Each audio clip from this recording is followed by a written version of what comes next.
Good afternoon, ladies and gentlemen. Shalom. I'm David Mencer, Israeli government spokesman. It's Thursday, the 13th of June, day 251 of the October 7th war.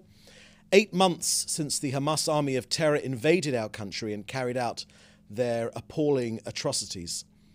For the avoidance of doubt in relation to discussions in the media about negotiations, Israel insists that the war will not end until all of its goals are met.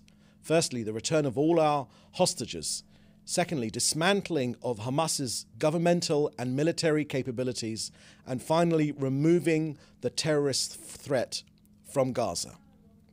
The precise framework proposed by Israel during the negotiations maintains this principle while establishing conditions for transition between the stages. All of our objectives are within reach.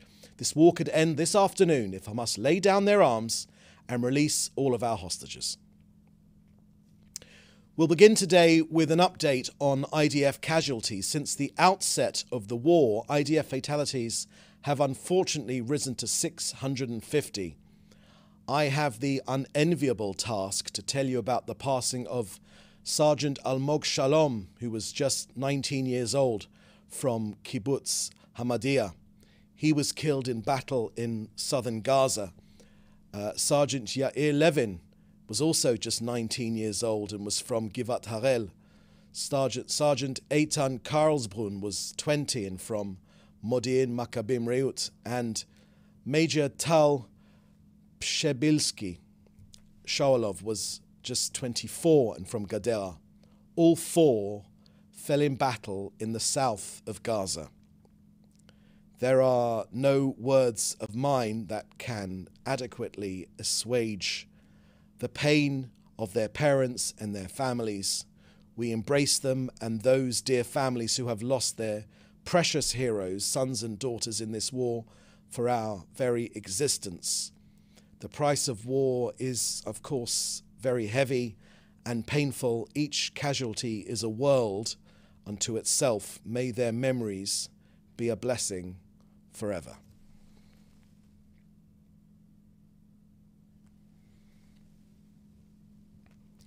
Now to the north of Israel, I can confirm that the IDF targeted Sami Taleb Abdullah, commander of Hezbollah's Nasser unit, one of Hezbollah's most senior men in southern Lebanon. For years, this man planned and carried out terrorist attacks against our people here in Israel. Together with 3 Hezbollah terrorists, they are no more. But even before that targeting, killing, elimination of that terrorists, there has been a dramatic increase in Hezbollah rockets, missiles and drone attacks. These have caused fires not only in Israel, but also in Lebanon. In Lebanon, fires were actually ignited inside civilian residential areas by the rocket fire itself. Using the same Iranian playbook, like Hamas, Hezbollah terrorists systematically embed itself in civilian areas, risking the safety of Lebanese civilians and cynically exploiting them as human shields. Whether through diplomatic efforts or otherwise, Israel will restore security on our northern border. Israel will respond with force to all aggressions by Hezbollah. Lebanon and Hezbollah, under the guidance of Iran, bear full responsibility to the deterioration of the security situation in the north, in full violation of UN Security Council resolutions 1559 and 1701. Next, I want to update you on the hostage release pause.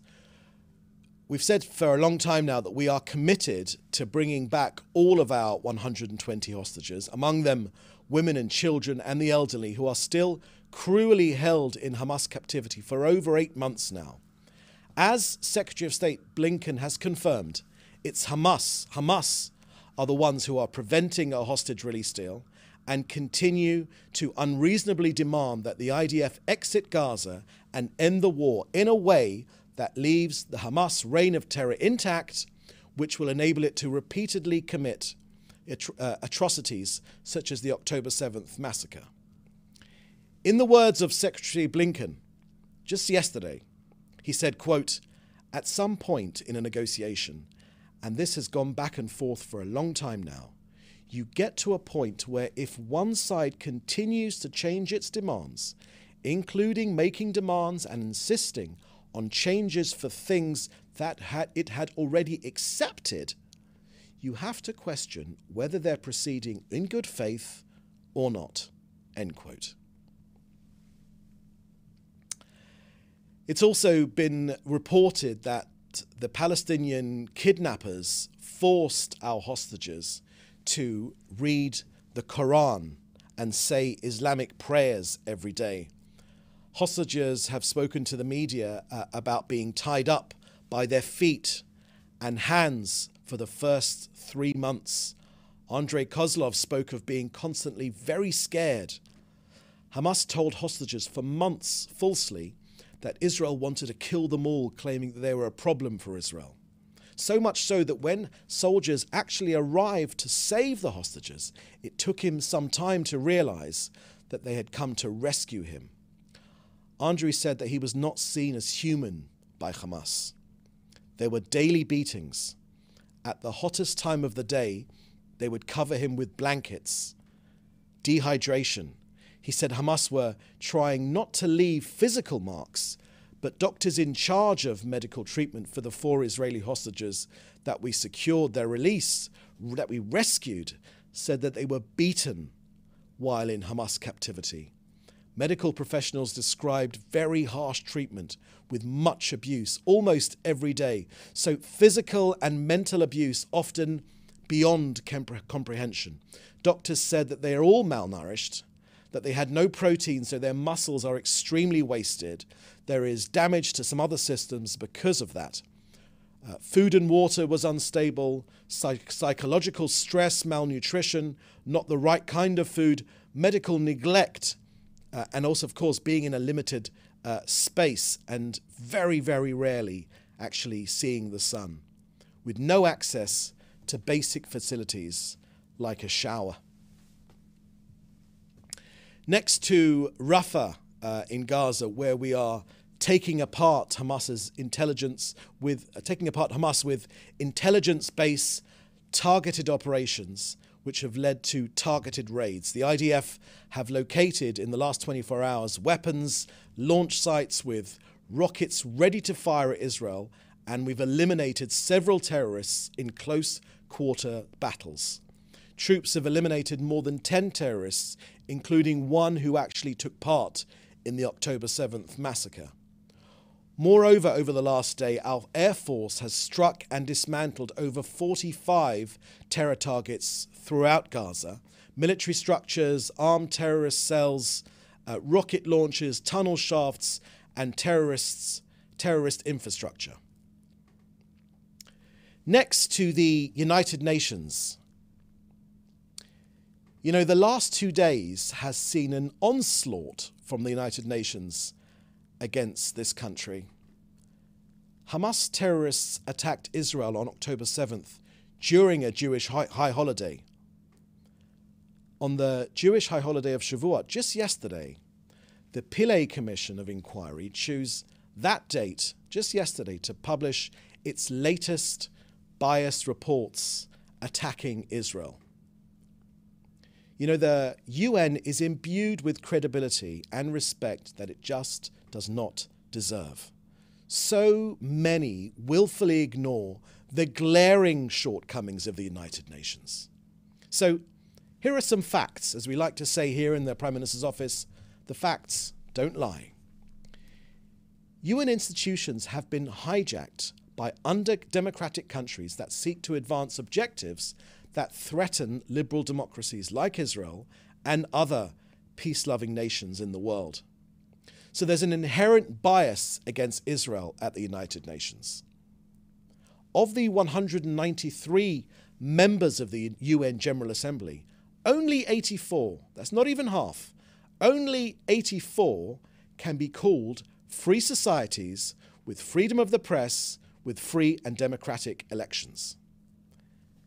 Now, this same General Assembly issues more condemnations against Israel than the rest of the world combined. The rest of the world combined do not even come close to the number of condemnations from the United Nations against this small country. In 2022, 15 resolutions were passed against Israel, and not a single resolution was passed on the human rights situation in China, Venezuela, Saudi Arabia, Cuba, Turkey, Egypt, Zimbabwe, Pakistan, Qatar, Vietnam, or Algeria. On the other hand, Iran, Syria, North Korea, and Myanmar each received a grand total of 1 resolution.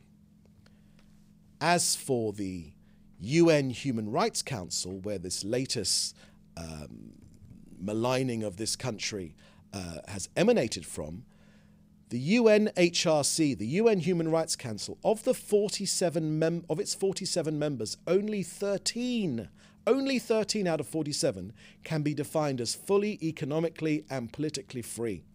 The UNHRC is dominated by countries that don't respect human rights. These majority voting blocs are to a large extent made up of autocratic regimes. How on earth can Israel take seriously attempts to judge it, especially by repressive and authoritarian regimes? So let me be absolutely clear, so there is no doubt. Israel rejects the vile accusations published in yesterday's report. We reject them wholeheartedly. Equating the democratic country of Israel with the terrorist murderers of Hamas is obscene, and the UN should be ashamed of themselves. Now an update from COGAT and their work coordinating aid into Gaza, the usual daily reminder that, once again, thanks to the inefficient UN, the contents of over 1,000 aid trucks still currently await being picked up on the Gazan side of Kerem Shalom. So since the beginning of this war, more than 35,000 trucks have delivered 668,000 tons of aid to Gaza. More than enough food to feed every single person in Gaza. More food enters Gaza every day, indeed 80% more food compared to what was entering Gaza prior to October the 7th. So with that, that's the end of our briefing today. I will now take your questions, which you should put in the chat of this call together with your news outlet. Thank you very much. First question from David Clement at the News Forum. The question is, Iraq's foreign minister has expressed concern that Israel will escalate in southern Lebanon and that the war could expand regionally. Can the Prime Minister's office comment on his concerns? Thank you for that very much for that question, David.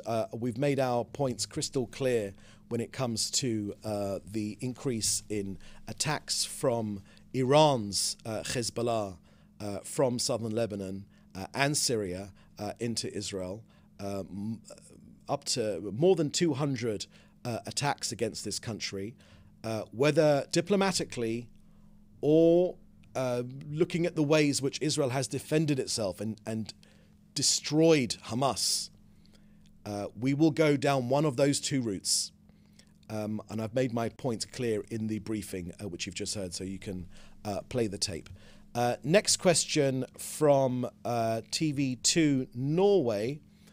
Rumours are circulating online that Israel is considering leaving the United Nations following their decision yesterday. Do you have any comments on this? I've seen that report. I haven't got anything to add to that. Either way, that's not something I recognise in any way, shape or form. But I have made clear our views on the UN. The UN is a terribly autocratic regime, organisation. It is highly inefficient. It's dominated by it's dominated by autocratic regimes. You know, there's a quote I always remember which comes from Israel's famous, unmatchable diplomat Abba Eban, and he said, I quote, "If Algeria introduced a resolution that the earth was flat, but it was Israel that flattened it, it would still pass by 164 in favour, 13 against, with 26 abstentions." So that, I think, is a reflection of how we feel about the United Nations. This country is constantly maligned by the United Nations. More resolutions against this tiny country than against Syria, of which 500,000 people were killed in the civil war in Syria. I've made my points clear on the United Nations, and I've made them in this statement, which you can see if you play the tape. Next question from Alison Horn from ABC News. What is Israel's reaction to the UN's Children and Armed Conflict report that has put Israel's armed forces on a list of groups that harm children? I've made my points absolutely crystal clear on this, Alison, in the statement I made. I'm happy to send you a copy of that statement which adequately reflect Israel's views on that misguided report. They are also available on the Ministry of Foreign Affairs website, as well as the Israel's UN representative in Geneva on their Twitter feed. On its X feed, we've made a comprehensive reply to those lies which have been made against us. Next question from Lior from the Washington Post. US Secretary of State Antony Blinken criticized yesterday's Hamas response to Israel's deal proposal, saying it included some changes that are not workable. What is Israel's response to Hamas's statement? What is Israel's response, Leo? Time and time again, and this is reiterated not just by Israel, by the US, by Egypt, by Qatar, and they will echo these words. It is Hamas which walks away, which plays ridiculous games. I think the statement I read out from Secretary Blinken about their games they're playing, about agreeing to certain aspects and then going back on them and then changing their mind, or one of their favorite ridiculous things which they do, Hamas, is to announce, produce a press release, say that they have agreed to the latest proposal. And then, of course, when you look at the proposal they've agreed to, they've changed lots of aspects to it to make it impossible for any right-thinking country to agree to them. So we're used to unfortunately, we're sadly used to their games, their ridiculous games that we play. More fool journalists that read out the Hamas press releases and then read them back to me, which I find absolutely shocking. We are constantly receiving messages from Hamas have said X, Y, and Z, and it's plainly nonsense. Just a quick reminder, my friends, that Hamas are a genocidal, murderous organization that murdered families together, that killed children in front of their parents and parents in front of their children. Maybe some of the world has forgotten these things. We in Israel have not forgotten these things. And it's because this genocidal organization wishes to remain in power over Gaza, wishes to remain in power in Gaza, that we simply refuse to live next to this genocidal organization. Yes, this war began on October 7th, but before that there were terror attacks, rocket and missile launches against our country, thousands upon thousands of them. Of course, very rarely reported by the international media because, of course, these rockets are only falling on Israelis' heads, so maybe that's not newsworthy. But we understand that this terrorist organization wishes to carry out October the 7th again, and we will not allow that to happen. Next question from Hannah Julian. From the Jewish Press, the Political Security Cabinet is not set to meet until Sunday, but things appear to be heating up fast in the north. Does the Prime Minister plan to bring that meeting forward, given the escalation? Thank you for that question, Hannah.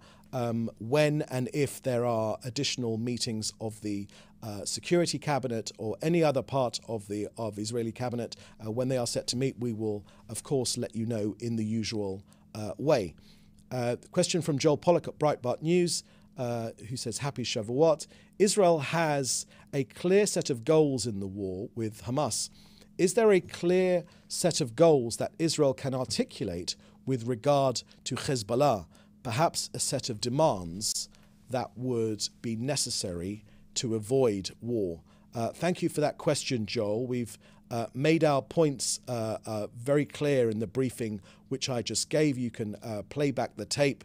But just as a reminder, we've received more than 200 missiles, rockets, drones upon this country in our north. We've got more than 60,000 people displaced in a most appalling way. No other country would put up with any of that sort of flagrant aggression. We've received thousands of rockets and missiles since October the 7th. They started almost immediately, and we've made our points extremely clear on the way we're dealing with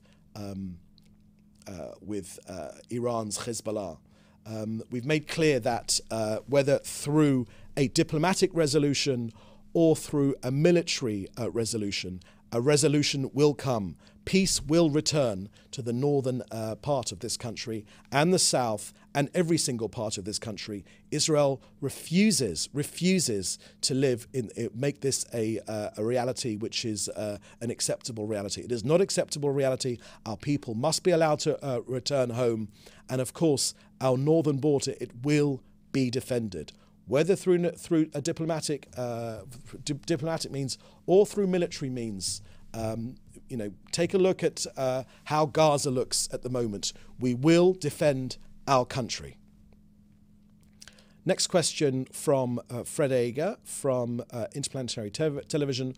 The economic strain and psychological stress persist amongst reservists and their families despite the $2.5 billion package passed in January, the Labour Union with the Labour Union agreements of February and the laws passed in May against dismissals and the deterioration of working conditions. Has the Prime Minister considered drafting a new socio-economic package to support financially and psychologically soldiers and their families currently on duty?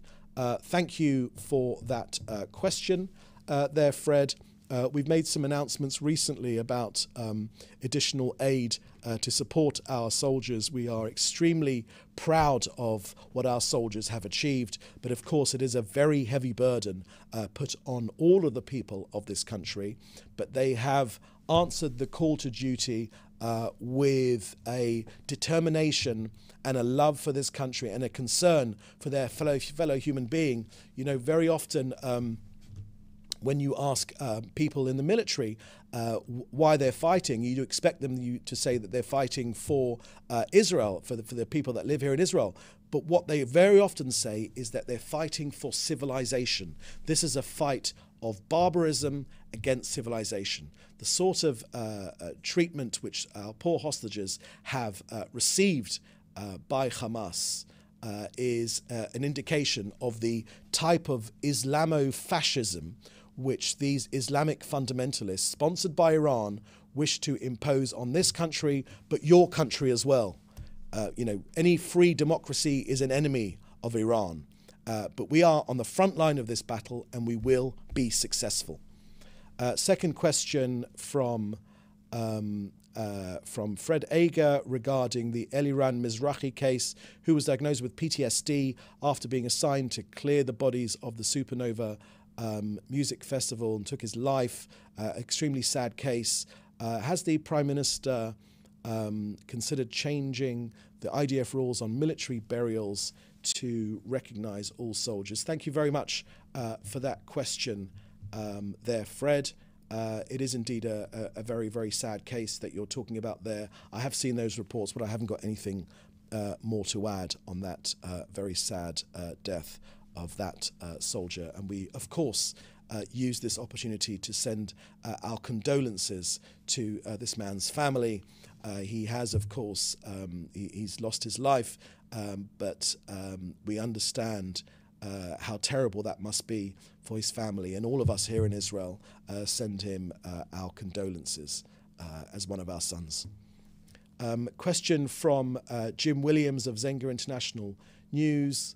Despite good faith diplomacy by Israel, the US, Qatar, Egypt and others that have stalled, does the PM in Israel feel any deal can be reached as long as Sinwar is handling the deal making for Hamas? Thank you for that question, Jim.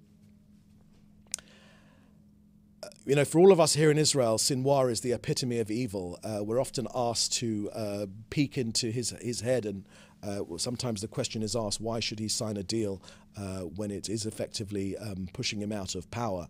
You know, and the answer we give is that we can't, you know, I'm not a terrorist.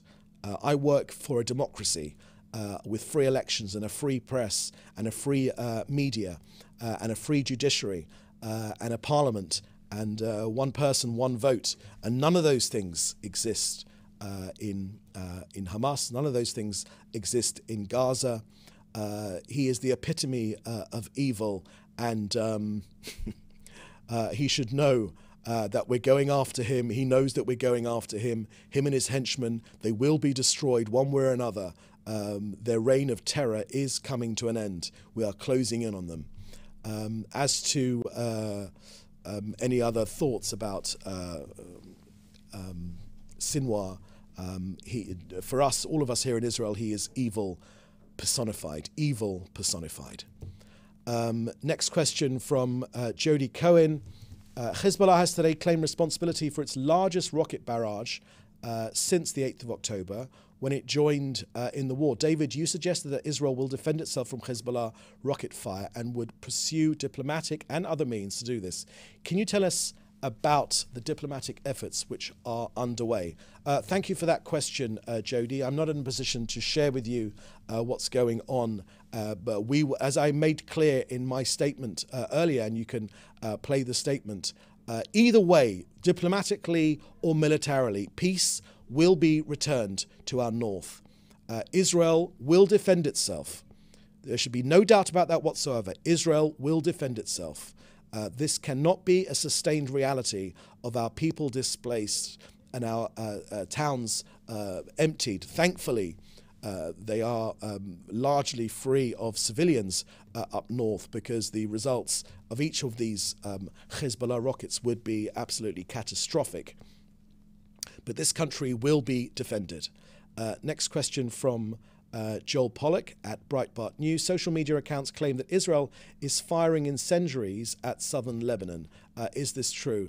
Thank you, Joel. I've got no information on that whatsoever. It doesn't sound true. As I mentioned to you, it is Hezbollah fire itself, the rocket fire itself, which is causing fires. If you look at the IDF's Telegram channel, you can see a video for over the last, I think, 12 hours of rocket fire from southern Lebanon actually causing fires in civilian areas. So any sort of propaganda coming out from Hezbollah or in southern Lebanon or Iran that it's somehow Israel responsible, you know, it is Hezbollah which attacked us on October the 7th and 8th, and ever since that point. But this country will be defended. We've been absolutely clear about that point, but we'll always conduct this war within the confines of international law, especially when it comes to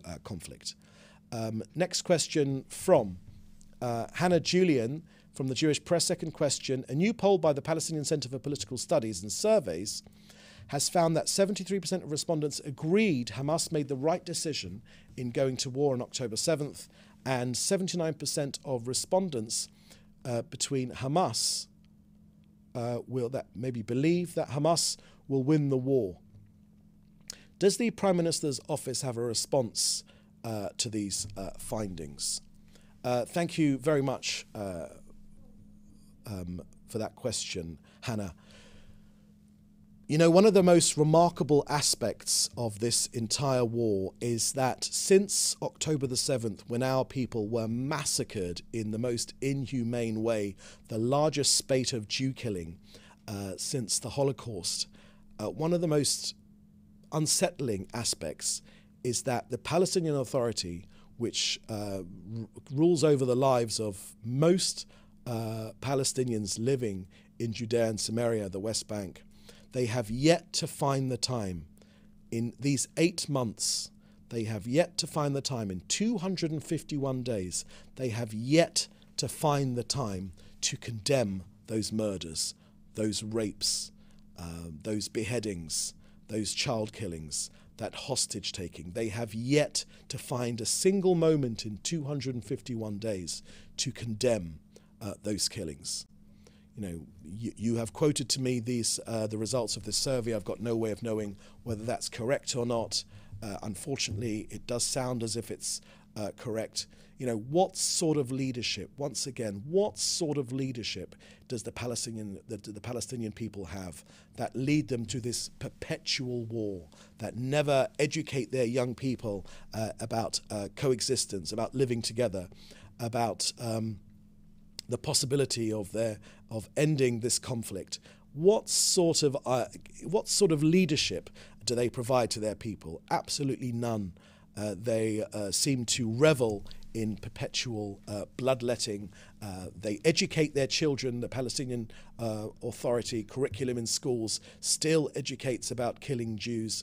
Of course, the Palestinian Authority still pays the families of terrorists, the famous pay to slay policy, which is why that we believe very clearly that in terms of once Hamas is defeated, and of course that means once Hamas is defeated, afterwards we want a Gaza to be run by Gazans, but not Gazans that are intent on killing Jews, which is pretty much counts out the Palestinian Authority, who have not in 8 months, in 251 days, not found an opportunity, just for the simple phrase, we condemn the Hamas barbaric attack of October the 7th. They don't do it. They provide no leadership whatsoever inside the Palestinian Authority. They provide no hope with the current Palestinian Authority leadership to provide any sort of resolution or any sort of potential peace partner for the people of Israel. And they just provide misery for their own people. So, further question from TV2 Norway: is Israel scared of an escalation with Hezbollah and other Iranian proxies? So thank you for that question from Norway. Norway, of course, is a country that has chosen to reward Hamas for their appalling massacre on October the 7th. While other countries have been appalled by it, I've read that the Norwegian foreign minister withheld an opportunity for the royal family to send a condolence letter. The simple condolence letter was prevented by the Norwegian foreign minister, and they took the appalling road to recognize and to reward this terrorist onslaught. What sort of message, we say to Norway, what sort of message does that give to the peacemakers in this region? The message is very, very clear from Norway. Produce terrorist atrocities and you'll get what you want. That's the way to pursue the Palestinian self-determination agenda. That is an appalling thing to have done. It is, of course, against the Oslo Accords. So Norway, you have taken a path which is actually against the Oslo Accords, which specifically demanded that no unilateral recognition of a Palestinian state would happen before a comprehensive peace deal. So you violated your own accords. Now, in terms of your question about being scared of an escalation with Hezbollah, there is no one in this country that is scared. You will find here determination to see down this terrorist onslaught. We will stand up to Hezbollah, whether through diplomatic resolution or militarily. Our army is strong, our people are determined. There is unity in this country for making sure that terrorists, whether they come from any one of the 7 fronts which we're facing, from Iraq, from Yemen, from the Houthis in the Red Sea, from Iran, from Lebanon, from Hamas, from terrorists in Judea and Samaria, from any of those 7 fronts that we're facing, we will defend ourselves, and this country will live in peace and in freedom, and we are determined to return peace and get back to peace building in this region. We're particularly good. The Norwegians, of course, failed spectacularly, but we are particularly good at making peace in this region, and that is why we are determined to defend ourselves. I often get requests from Norway, and they quote to me Hamas spokespeople. And I must tell you that really is something appalling, to quote to us a terrorist organization that committed these terrible crimes against our people. We're on the front line of this terrorism. We're fighting against it, and whether Norwegians realize it or not, we're fighting against this terrorist onslaught for Norwegians as well. Okay, because this terrorism, it won't stop here. This Islamic fascist terrorism, it won't stop here. It will come to you too if we don't defeat it here. So, on that note, I think that's the last question. Thank you very much for joining us. The next briefing is scheduled to be on Monday. In the meantime, please do stay safe, and thank you for joining us. Bye-bye.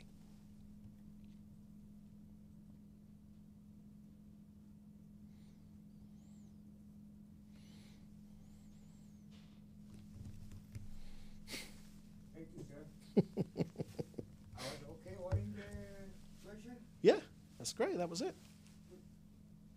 That was fine. That was perfect. What can you do? What can we do? Yeah, that was fine. It was fine.